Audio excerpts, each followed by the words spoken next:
Hello student. आज हम पढ़ते हैं बिलियन, बिलिए और बिलायर के बारे में। तो हम पहले समझ लेते हैं बिलियन। बिलियन क्या होता है? दो या दो से अधिक पदार्थों के समांगी मिश्रण को बिलियन कहते हैं। समांगी मिश्रण हमें मालूम होना चाहिए कि समांगी मिश्रण जो होता है क्या होता है। मिश्रण जो होता है वो दो तरह का होता है, एक समांगी, दूसरा विषमांगी।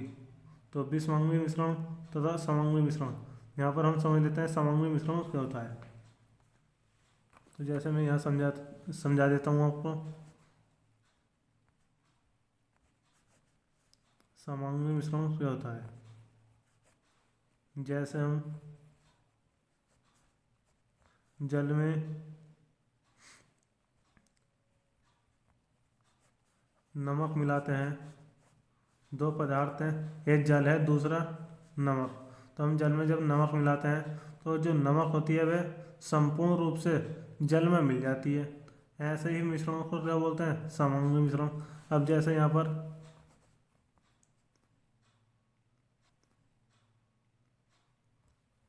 विषमांगी विषमांगी मिश्रण समझ लेते हैं। जैसे हम जल में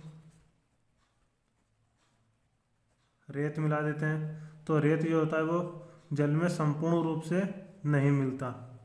तो ऐसा ही मिश्रण क्या होता है? विषमांगी। या हम जल में रेत मिला देते हैं या फिर क्या मिला देते हैं? जल में तेल मिला देते हैं। तो तेल मिलाने पर भी क्या होता है? फिर जल जो होता है, तेल जो होता है वो ऊपर आ जाता है और तेल जो होता है वो नीचे बैठ जाता है। तो जो मिश्रण संपूर्ण रूप से नहीं मिलता वो विषमांगी मिश्रण कहलाता है, तथा जो संपूर्ण रूप से मिल जाता है वो समांगी मिश्रण। तो समझ में आया समांगी मिश्रण क्या होता है?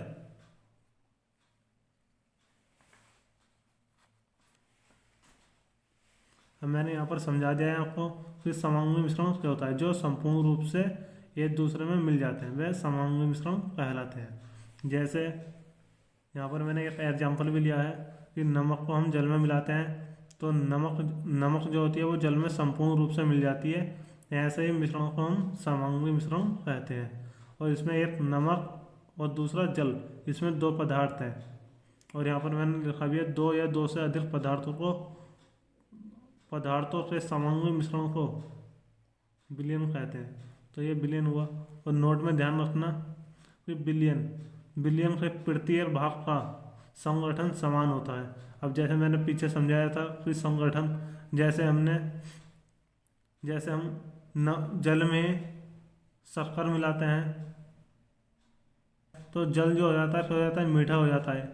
तो मीठा जो होता है वो संपूर्ण जो जितना भी जल होता है वो सब मीठा हो जाता है। ऐसा ना कि थोड़ा सा मीठा हो जाता है, जितना भी जल होता है वो सब मीठा हो जाता है।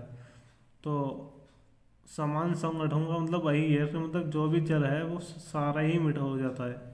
और ऐसे हम जल में जब नमक मिलाते हैं तो नमक पूरा ही जल जो होता है वो कड़वा हो जाता है।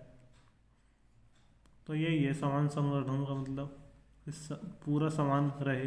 अगर मीठा होता है तो पूरा ही मीठा हो जाए और कड़वा होता है तो पूरा ही कड़वा हो जाए। अब यहाँ समझ लेते हैं कि द्विअंगी विलयन क्या होते हैं। द्विअंगी विलयन दो पदार्थों से मिलकर बने विलयन को द्विअंगी विलयन कहते हैं। द्विअंगी वैसे नाम से ही पता चल जाएगा, द्वियो का मतलब दो। और जैसे यहाँ पर नमक और जल, एक नमक और दूसरा जल, इसमें कितने पदार्थ हैं? दो। तो दो पदार्थों को मिलाने से कौन सा विलयन बना? द्विअंगी विलयन। अब यहाँ पर त्रिअंगी, नाम से ही मालूम पड़ लिया कि त्रिअंगी मतलब तीन तीन इसमें भी तीन पदार्थ होने चाहिए। जैसे इसमें है नमक है, शक्कर है और जल, इसमें कितने पदार्थ हैं? तीन। तो ये कौन सा विलयन हुआ? त्रिअंगी विलयन। अब हमने विलयन समझ लिया है। अब थोड़ा नीचे समझ लेते हैं। विलयन पानी है, पानी, ये गिलास में पानी है। अब पानी में हम नमक मिलाते हैं तो जिस पदार्थ को हम मिलाते हैं वो विलेय कहलाता है, तथा जिसमें हम मिलाते हैं उसे विलायक बोलते हैं। अब जैसे नमक है, नमक को हम मिला रहे हैं तो वो क्या हुई? हमारा विलेय। और पानी हमारा विलायक। अब थोड़ा इधर समझ लेते हैं। विलेय जिसे मिलाते हैं, जैसा भी मैंने इधर समझाया है आपको क्या मिला रहे हैं, नमक। तो नमक हमारा क्या हुई, विलेय। तो जिसे मिलाते हैं वो क्या जिसे मिलाते हैं उसे क्या बोलते हैं, विलेय। अब परिभाषा समझ लेते हैं। समांगी मिश्रण में जो अवयव अवयव या फिर पदार्थ कम मात्रा में उपस्थित होता है उसे विलेय कहते हैं। अब विलेय जैसे कम मात्रा में, जैसे हमने नमक को पानी में मिलाया तो नमक जो हुई हमारी संपूर्ण रूप से पानी में घुल जाती है। तो हमारी नज़र में जो आता है वो पानी आता है, हमारी नज़र में नमक नहीं आती। तो संपूर्ण रूप से हमारी नमक पानी में घुल जाती है, इसीलिए जो घुल जाती है या फिर जिसे मिला देते हैं वो विलेय कहलाता है। विलायक जिसमें हम मिलाते हैं। या परिभाषा समझ लेते हैं। समांगी मिश्रण में दो अवयव परिभाषा समांगी मिश्रण में जो अवयव अधिक मात्रा में होता है उसे विलायक कहते हैं। जैसे यहाँ पर हमने समझा दिया है विलायक, जैसे कि हमने नमक को पानी में मिलाया तो पानी में मिलाया था ना, तो पानी हमारा विलायक हुआ। उसी हिसाब से यहाँ पर भी समझ लेते हैं थोड़ा। विलेय प्लस विलायक को जोड़ने से क्या बनता है, विलयन। और विलयन के बारे में हमने आपको ऊपर समझा ही दिया है। अब थोड़ा नोट में समझ लेते हैं। नोट, विलायक एक ही होता है, विलेय एक या दो से अधिक हो सकते हैं।